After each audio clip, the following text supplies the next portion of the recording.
Hi, everybody. My name is Sarah. Pearls of wisdom and food with keto and a lifestyle and a way of eating that just works for me.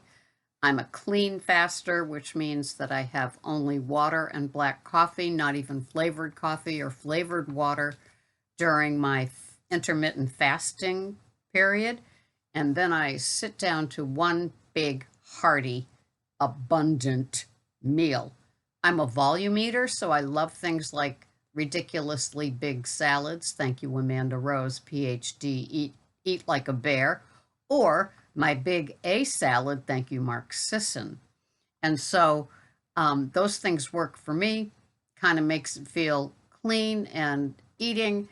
As for bloating and gas, having cabbage, shredded coleslaw cabbage instead of lettuce keeps my bloat down. Lettuce is not my friend. So that's how I do that. But on the other days, I have regular meals, one a day, OMAD, one meal a day, OMAD. Some people have two MAD, some people have flavored coffees and soda waters and have great luck with them. I'm just practicing what those people do, and it just works for me. I have the book Eat Like a Bear. It is a wonderful gift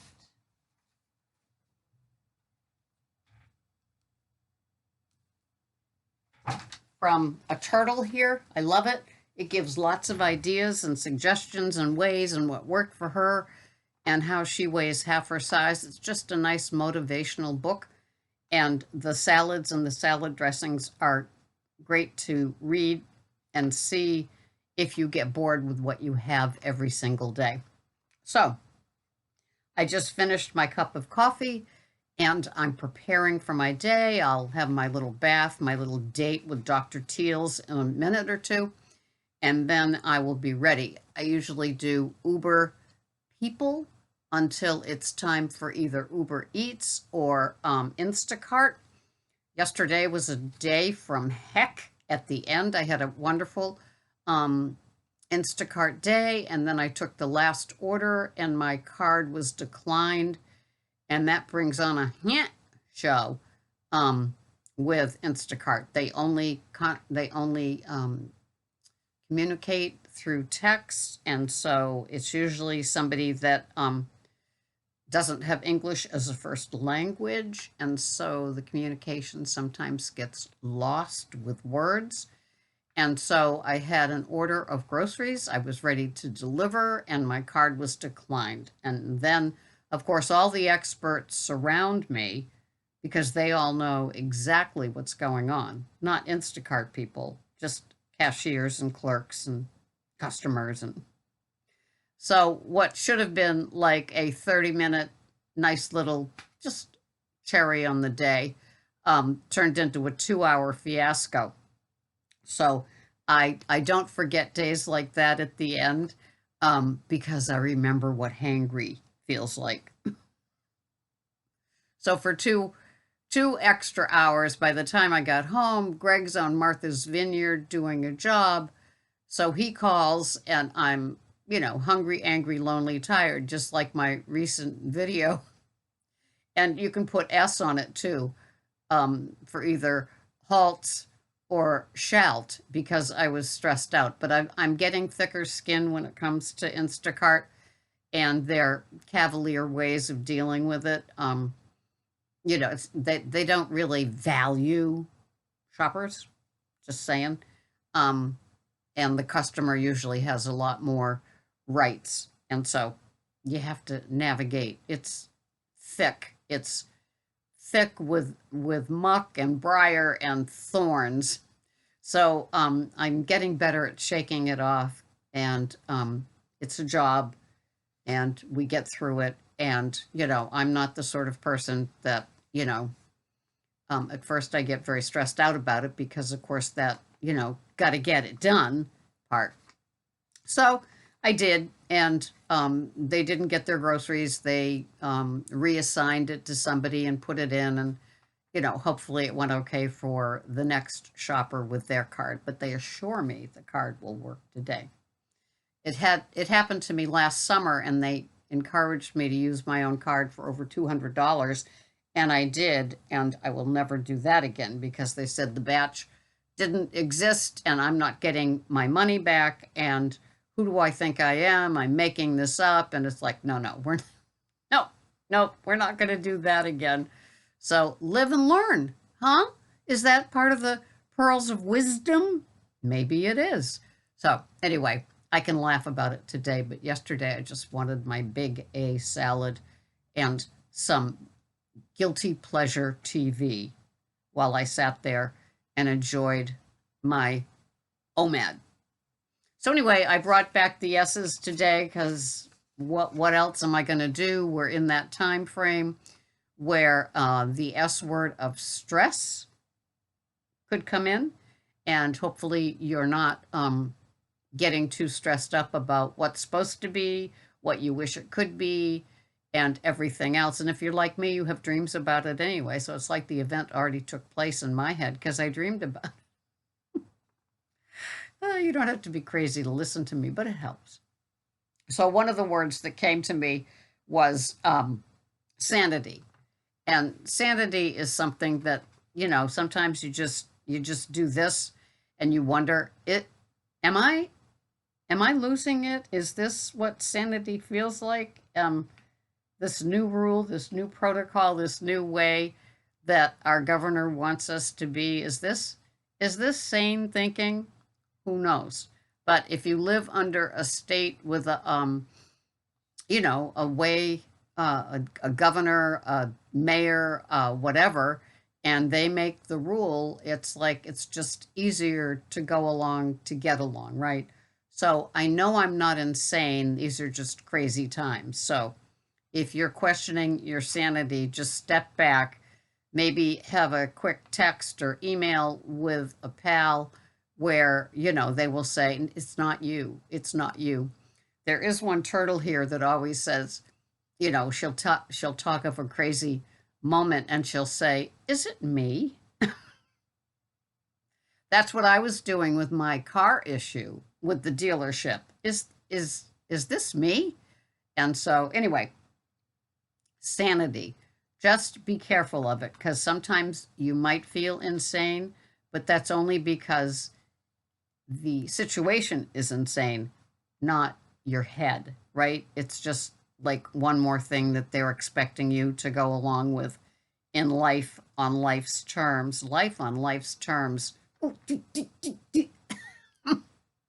But, sometimes we just have those sort of moments. And that word sometimes. Sometimes life will throw you a juggernaut and you can be a receiver in a football game and catch that and just do this with it like a squirrel with a nut. How am I going to crack into this? Do I store it now? Do I eat it now? What do I do? And they're just doing this with the nut. It's kind of a cute little thing. And so sometimes more is asked of us than we think that we can do. And that saying that God never gives you more than you can handle. But at the onset of the sometimes, it's like, are you sure he never gives us more than we can handle? Because this sure feels like a lot right now. Well, like my deal with Instacart yesterday and the card being declined. It's one of those moments. I don't like the stress. I don't like how I feel. I don't like it. I'm not looking for a situation that I have to dig my way out of and, spend 2 hours and be gracious and stand in the store like I've done something wrong. I don't like those moments, but, sometimes. And then there's those that always have something pithy to say, like, it makes you stronger. Another S word. And yes, it does. But going through it, it's one of those sometimes. And so I guess we learn as we go. The people that just floated on clouds for all of their life and then they get they don't know how to handle it because they haven't had little puddles or piles of it along the way. So I guess there's some wisdom in that. Take it. Have that wisdom. All right, let's another one. Well, we could talk about the scale. A lot of us rely on the scale. It gives us permission to enjoy our lives. If the scale is working with us, we like it. If the scale isn't, we might be snarky or snotty to other people because we didn't get what we were looking for with the reading. So I've always encouraged people to weigh as infrequently as possible. It's really not the best indicator. For me, it's always been my genes, and especially um, clothes from the season from a year ago, putting those on, that's a great indicator of what's working in your life, if you know what I mean. And so with the scale, I weigh myself on one of those mornings, the first of every month, not the first day of, but the first part of each month, when I feel a little skinnier than other times. I know. We don't lose some things, we just get better at them. So I'll pull it out, dust it off, and yes, I mean dust it off because it hasn't been used for a month, and step on it and see what's happening. And it just, if it's not in my favor, it's like, well, I had a month of ignorant bliss, right? And I'll have another month of ignorant bliss getting to the next weigh in if you still must use the scale. Some people don't use the scale. Aren't they lucky?